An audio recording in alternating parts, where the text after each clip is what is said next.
Une fois n'est pas coutume, un tirage de cartes aujourd'hui sur un sujet qui peut-être n'emballera pas forcément la plupart d'entre vous, mais que voulez-vous, le cartomancien doit bien se faire plaisir aussi de temps en temps. Alors de quoi est-ce qu'il s'agit? Il s'agit de bagnoles, et en l'occurrence d'un constructeur français célèbre, historique, Renault. Et que fait ce constructeur? Eh bien, ces jours-ci, il présente une nouvelle voiture qui ne sera pas vendue en France, en tout cas, c'est pas prévu, mais un véhicule très très haut de gamme, qui est le plus haut de gamme parmi ceux qui ont été proposés jusqu'à présent. Donc c'est vraiment le top du top, nous dit-on. C'est la Renault Filante, c'est son nom. Alors, on ne tarit pas d'éloges concernant ce véhicule qui sera le plus grand au niveau gabarit et qui est conçu pour conquérir des marchés étrangers, plus que français ou européens. On nous dit à demi-mot qu'en Europe, on est moins dans l'ostentation et dans les véhicules démesurés, mais qu'ailleurs dans le monde, en particulier en Asie par exemple, mais aussi, semble-t-il, en Amérique du Sud, ou dans le golfe Persique par exemple, eh bien on aime bien les véhicules qui en imposent, avec une débauche de technologie et puis d'aménagement intérieur. Alors ce serait le cas de ce véhicule, de cette Renault Filante. Alors on nous la présente ici, on nous montre quelques photos. On nous parle d'un véhicule donc qui est plus long que tous ceux qui existent déjà. Alors on nous parle également d'un aménagement intérieur haut de gamme. Je vous passerai les détails. Voici donc quelques photos avec un arrière assez bizarre, avec un arrière un peu en dents de scie comme ça. Mais pourquoi pas finalement, hein. Ça peut créer quelque chose d'intéressant. Alors, ce véhicule va être lancé au mois de mars en Corée du Sud, un pays où Renault est déjà présent et où il est en partenariat avec des entreprises là-bas, avec l'ambition de conquérir des parts de marché d'abord en Corée du Sud, mais plus largement ensuite peut-être, si le succès est au rendez-vous, en Asie. Mais on nous parle également d'un véhicule qui sera lancé plus tard, en 2027, en Amérique du Sud, en Colombie, au Chili, en Uruguay, et puis ensuite, si le succès est au rendez-vous, dans les pays du Golfe. Alors, eh bien, on aimerait bien évidemment que notre entreprise nationale, Renault, brille à l'étranger. On nous dit que c'est déjà une entreprise qui a su se faire sa place, qui a su trouver les clients à l'étranger et vendre ses produits. Eh bien, on espère que ce produit-là, ce nouveau véhicule, trouvera sa clientèle. Alors, je veux interroger les cartes au sujet de cette Renault Filante pour voir ce qu'elles peuvent en suggérer. J'interroge le tarot de Marseille.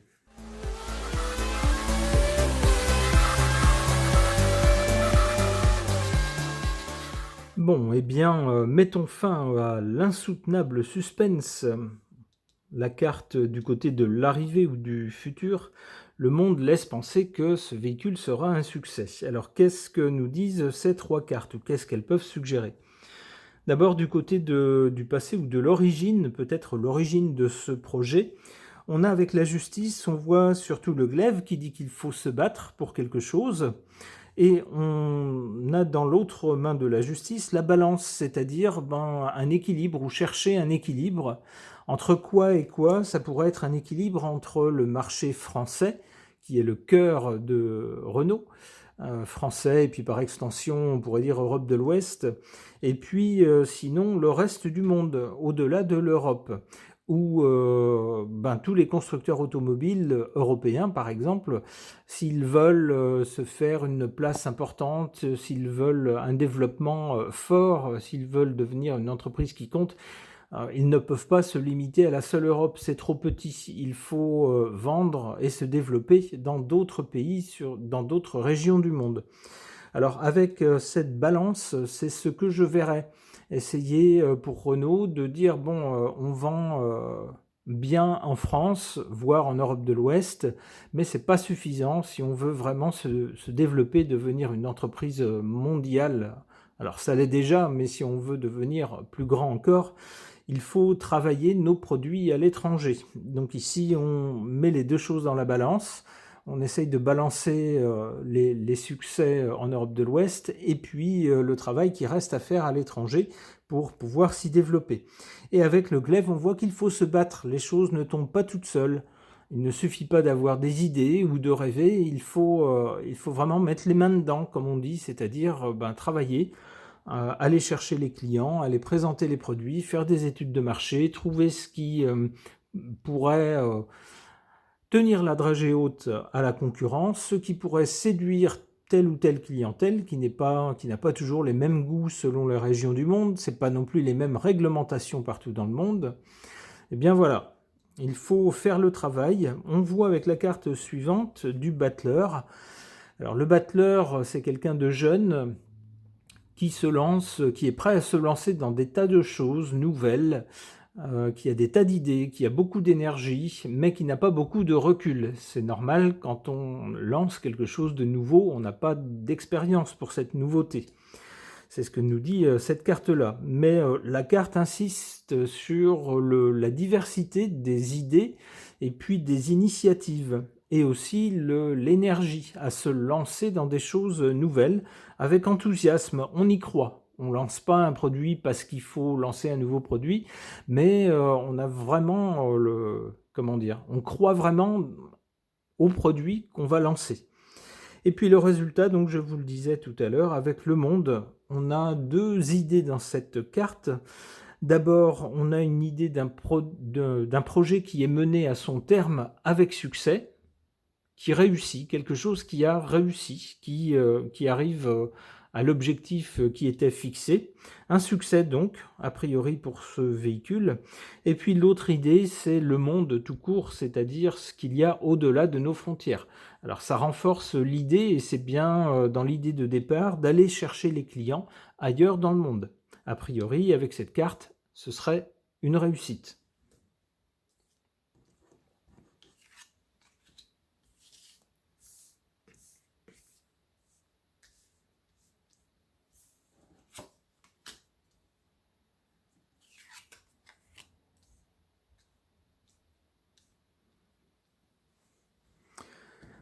En carte favorable pour ce nouveau véhicule de Renault, on a cette carte de l'empereur. Alors l'empereur, c'est celui qui est complètement au top et qui est compétent pour diriger, qui a une vue d'ensemble, qui a les muscles, qui a l'autorité, quelqu'un qui est vraiment compétent. A priori, ça montre que la marque a un certain savoir-faire. C'est pas comme une marque toute jeune qui se lance sans avoir d'expérience. Ici, même si le modèle en lui-même est nouveau et présente certaines technologies qui sont nouvelles, eh bien la marque en elle-même, Renault, c'est quand même une marque bien assise depuis longtemps, qui est présente à l'étranger depuis des lustres et qui a divers partenariats. Donc c'est une marque sérieuse, si vous voulez, qui a l'habitude de ce genre de choses. On nous dit que ça joue en sa faveur. C'est une marque qui est déjà également connue. Alors, connue, oui, mais en carte défavorable, le soleil. Alors, le soleil concerne tout ce qui se voit, tout ce qui est visible, tout ce qui est apparent, mais également tout ce qui pourrait être aussi superficiel, c'est-à-dire des choses comme l'image de marque. Alors l'image de marque, c'est l'image qu'on se fait d'un produit. C'est pas forcément ses qualités réelles. On peut avoir une image de prestige, une image de fiabilité, une image de luxe de tel ou tel produit, et puis finalement, c'est peut-être pas si vrai que ça. Mais c'est l'image qu'on en a, l'apparence qu'on en a. Ici, cette carte du soleil est en position défavorable.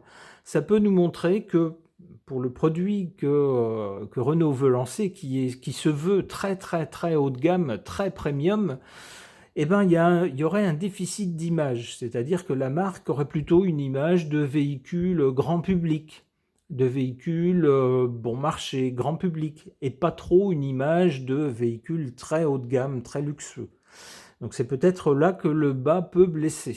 C'est-à-dire que on veut vendre un véhicule comme un véhicule haut de gamme, très premium, luxueux, mais c'est pas trop l'image de la marque. Une autre carte peut-être pour l'avenir, même si celle-ci répond déjà. Est-ce qu'on a autre chose? La force. Bon, ça pourrait nous dire qu'avec ce succès, la marque va renforcer son image, sa présence à l'étranger sur les marchés étrangers. Ça pourrait être ça. C'est comme ça que je comprends cette suite de cartes du côté de l'avenir. Ok. Concernant la présentation ces jours-ci par Renault d'un nouveau modèle, la Renault Filante, qui se veut hyper haut de gamme, très haut de gamme, qui ne sera d'ailleurs pas vendue a priori en France, où l'on estime qu'il n'y aura pas suffisamment de clientèle pour ce genre de produit. C'est un très gros véhicule avec des technologies avancées, avec un intérieur hyper soigné. Alors, qu'est-ce que les cartes peuvent nous dire de ce nouveau modèle qui va être lancé à l'étranger au mois de mars en Corée du Sud? J'interroge mon oracle.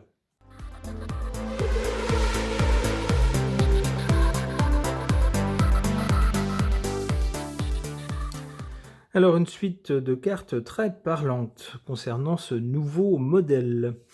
On a du côté du passé cette carte du danger et de l'ennemi. Oui, Renault n'est pas le seul fabricant de véhicules, ça se saurait. Il y en a d'autres, et puis tous ces groupes assez importants essayent toujours de conquérir de nouveaux marchés, de nouveaux clients un peu partout dans le monde, et donc ils se font concurrence.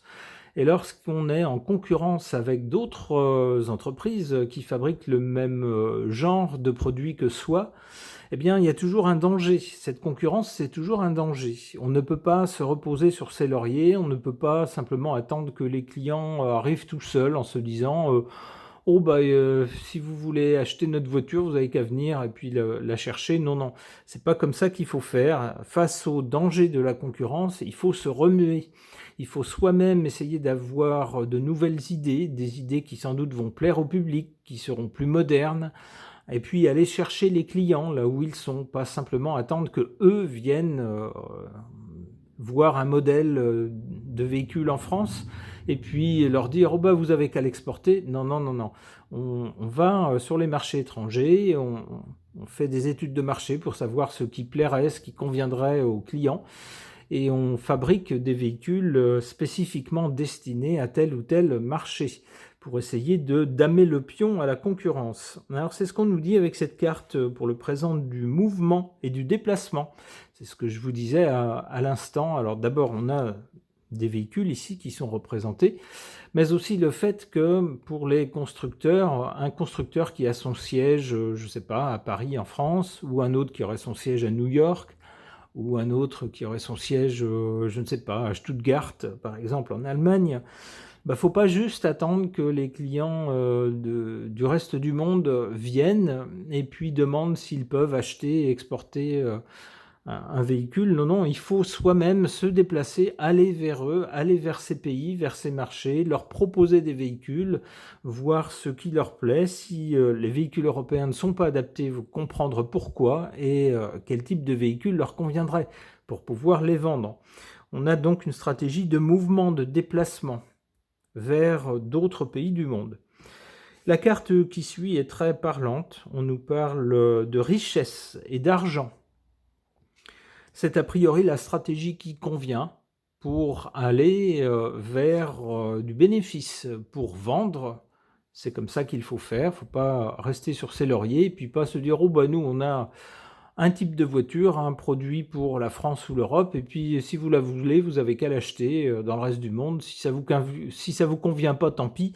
Non, c'est pas ce qu'il faut faire. Il faut vraiment fabriquer des modèles spécifiques à la demande, aux attentes ailleurs dans le monde. Et seulement dans ce cas-là, nous dit-on, c'est la clé de la réussite. C'est ce qui permet ensuite de vendre et d'engranger de l'argent.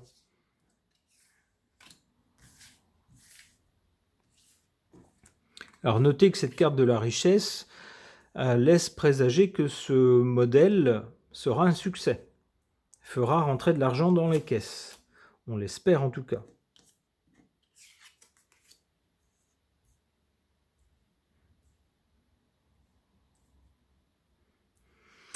Alors en carte positive, on a cette carte du changement, changement, évolution. Pour Renault, eh bien, c'est un changement de fabriquer maintenant ce véhicule très haut de gamme, le plus haut de gamme que tout ce qu'il a jamais fabriqué, et que ça ne soit pas vendu en France ou en Europe de l'Ouest, mais que ça soit réservé à certains autres marchés. C'est lancé en Corée du Sud, ce qui peut surprendre, mais a priori, ça correspond aux attentes des clients dans ce pays-là. Ensuite, en Amérique du Sud, c'est pareil, c'est peut-être pas les pays auxquels on aurait pensé en premier lieu. Et donc ça peut représenter un changement par rapport à l'idée qu'on se faisait de Renault habituellement. On se disait, bah, c'est une marque franco-française, un peu européenne, et puis sinon, occasionnellement, ça peut vendre dans le reste du monde. Pas du tout. Maintenant, on change complètement de stratégie et on lance des produits différents selon les parties du monde. Alors, on nous dit, a priori, puisque cette carte ici est en position favorable, que c'est bien ce qu'il faut faire, c'est la bonne stratégie. En revanche, en carte défavorable, on a cette carte de l'homme, le masculin. Alors moi, j'y verrais l'homme en général, l'être humain. Et j'y verrais peut-être une société qui est plus axée sur les produits, sur les chiffres, sur les courbes de vente, sur les stratégies, et peut-être pas suffisamment sur l'humain, qui manque peut-être un peu de chaleur humaine lorsqu'on devient une grosse entreprise comme ça, où il faut gérer des choses importantes, où l'on nous parle d'économie, de plans de lancement produit, de plans marketing, de courbes de vente, d'investissement, etc. Bah, peut-être qu'on perd de vue le côté humain. Et finalement, bah, c'est quand même des humains qui achètent et utilisent les véhicules.